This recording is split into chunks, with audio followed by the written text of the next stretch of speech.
But it's clear that at the moment we cannot fight, with those cars. You cannot rely at all on the rear. Then also I stop racing and then we all together. At his own home race in a few days, Max Verstappen is expected to stand in front of the cameras and confirm he's staying at Red Bull. And in the same stretch of weeks, he's had his media time cut by his own team, been publicly criticized by rivals for his attitude, and confirmed to be in active talks with a NASCAR team about racing for someone else entirely.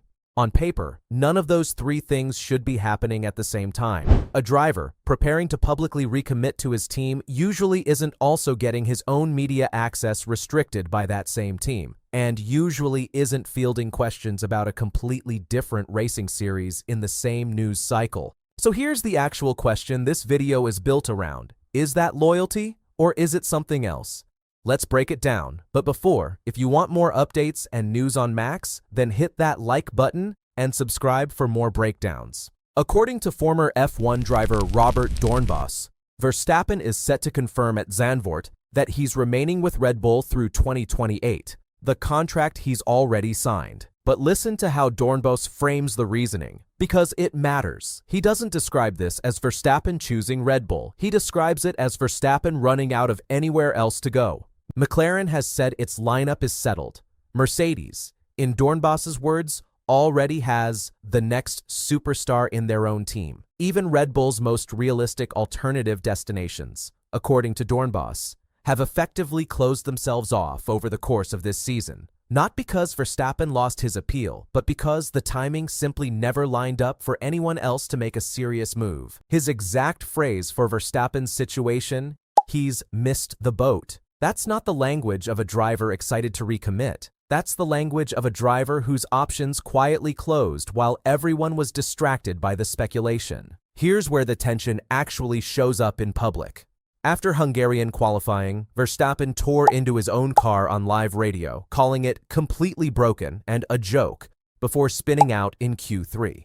Red Bull's response wasn't reassurance. It was damage control, sharply cutting back his media appearances afterward, a telling move from a team usually happy to let him speak freely. This wasn't a quiet internal decision either. It was noticeable enough that reporters covering the weekend specifically flagged the change in access, treating it as newsworthy on its own, separate from whatever had actually gone wrong with the car itself.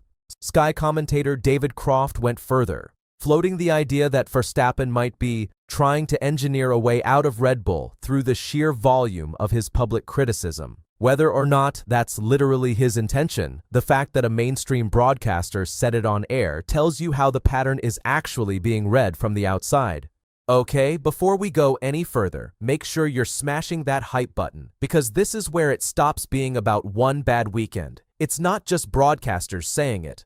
Rival driver George Russell said flatly he can't get on board with Verstappen's negative framing of the 2026 cars, previously suggesting he'd be far less vocal if his own car were actually winning. Former F1 driver Christian Albers went even further, twice in the space of a week, saying Verstappen's criticism can go too far, and that he seems so focused on himself that he stopped acknowledging the roughly 700 people at the factory trying to move in the same direction. What makes Albers' comments land differently is that he paired the criticism with genuine praise for Verstappen's talent and mentality in the same breath, making it clear this wasn't a rival trying to score points, but someone who actually respects him, raising a real concern anyway. That's not one rival taking a shot.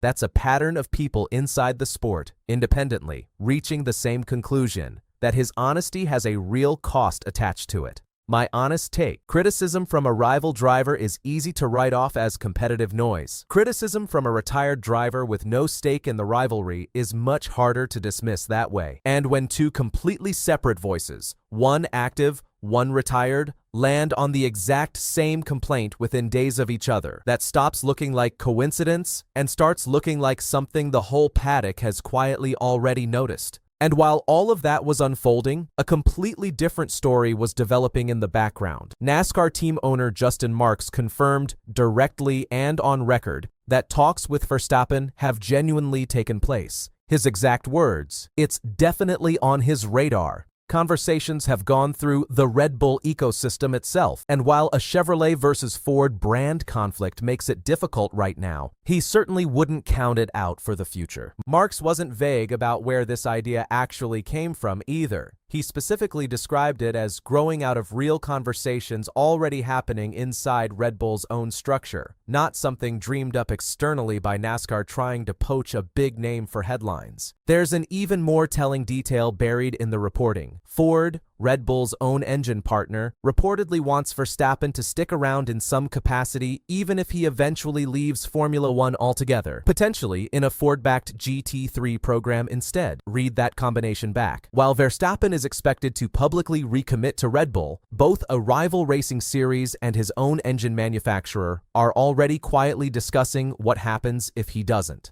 Here's what connects all of this. And it's not really about disloyalty in the traditional sense. It's about leverage. A driver who's publicly furious with his own car, whose media access just got restricted by his own team, who rival drivers and pundits are openly criticizing, and who's simultaneously keeping conversations open with a completely different racing series, isn't behaving like someone settling in for a quiet, committed stretch at Red Bull. Every single piece of this, taken on its own, could be explained away individually. Taken together, in the same few weeks, it stops looking like a coincidence and starts looking like a driver deliberately keeping his options visible to everyone, including his own team. He's behaving like someone keeping every door open while walking through the one closest to him anyway. My take: destroying Red Bull from within might be the wrong phrase for what's actually happening. This looks less like sabotage and more like a driver refusing to let one struggling season define his entire career, using every tool available,